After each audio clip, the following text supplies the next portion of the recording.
സിദ്ദീഖ് അടക്കമുള്ളവർ ചേരുകയാണ്. എല്ലാവരും വിജയാഘോഷത്തിന്റെ ഇടയിലാണ്. എന്താണ് ഇപ്പോഴത്തെ ഒരു UDF പ്രതീക്ഷിച്ച തലത്തിലുള്ള വിജയത്തിലേക്ക് UDF പോയിക്കൊണ്ടിരിക്കുകയാണ്. ആദ്യം തന്നെ വഴിക്കടവും മൂത്തേടവും എടക്കരയും എണ്ണിക്കഴിഞ്ഞപ്പോൾ കംഫർട്ടബിൾ ആയിട്ടുള്ള മെജോറിറ്റിയിലേക്ക് വരാൻ, ഞങ്ങൾ പ്രതീക്ഷിച്ച അതേ രീതിയിലുള്ള മൂവ്മെന്റിലേക്ക് വരാൻ UDFന് സാധിച്ചിട്ടുണ്ട്, ശ്രീ ഷൗക്കത്തിന് സാധിച്ചിട്ടുണ്ട്. ഞങ്ങൾക്കൊരു സെറ്റ് ബാക്ക് ഉണ്ടാകും എന്ന് പ്രതീക്ഷിച്ച സ്ഥലം പോത്തുകല്ല. അത് LDF സ്ഥാനാർത്ഥിയുടെ സ്വന്തം മണ്ഡലം എന്ന പഞ്ചായത്ത് എന്ന രീതിയിലൊക്കെ വിവക്ഷിക്കപ്പെട്ട് ഇടതുപക്ഷം ഭരിക്കുന്ന പഞ്ചായത്താണ്. പക്ഷെ അവിടെ ഞങ്ങൾക്ക് ഒരു ചെറിയതായിരിക്കുന്ന ഒരു 100-ൽ പരം വോട്ടിന്റെ വ്യത്യാസം മാത്രമേ ഞങ്ങൾക്കുണ്ടായിട്ടുള്ളൂ. നല്ല രീതിയിലുള്ള വിജയം, 10,000-ന് 15,000-ന്റെ അറൌണ്ട് വോട്ടിലേക്കുള്ളതായിരിക്കുന്ന വിജയത്തിലേക്ക് UDF പോവുകയാണ്.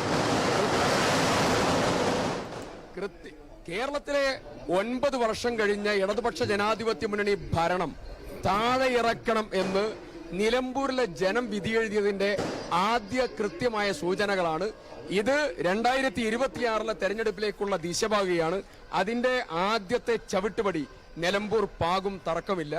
UDFന്റെ പ്രവർത്തനം മുഴുവൻ നല്ല ചിട്ടയായ പ്രവർത്തനമായിരുന്നു. ശ്രീ KC വേണുഗോപാൽ, പ്രതിപക്ഷ നേതാവ്, തങ്ങൾ, കുഞ്ഞാലിക്കുട്ടി തുടങ്ങിയ എല്ലാവരും ഉണ്ടായിരുന്നു. ഞങ്ങൾക്ക് ആകെ ഒരു വിഭാഗം മാത്രമായിരുന്നു എതിര്. അത് പിണറായി വിജയൻ വാടകയ്ക്കെടുത്ത, ഈ ഗവൺമെന്റ് വാടകയ്ക്കെടുത്ത ചില മാധ്യമങ്ങൾ ഒഴികെ ബാക്കി ഒരു എതിർപ്പും ഞങ്ങൾ നേരിട്ടിട്ടില്ല.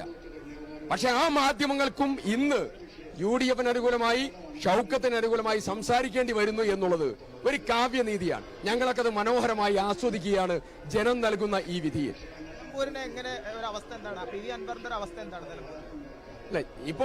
ഇപ്പൊ അതിനെക്കുറിച്ചൊന്നും വിലയിരുത്തേണ്ടതായിരിക്കുന്ന ഒരു സമയമായിട്ടില്ല. വിജയിക്കുന്നത് UDF ആണ്. അത് ഗംഭീരമായിട്ടുള്ള വിജയമായിരിക്കും. അവിടെ 2ാം സ്ഥാനം, 3ാം സ്ഥാനം, 4ാം സ്ഥാനത്തെ കുറിച്ച് ഇപ്പോ 1ാം സ്ഥാനം UDF ആയിരിക്കും. അത് കൃത്യമായി ജനം ദിശഭാഗിയിട്ടുണ്ട്. ബാക്കിയുള്ളതൊക്കെ നമുക്ക് ചർച്ച ചെയ്യാം.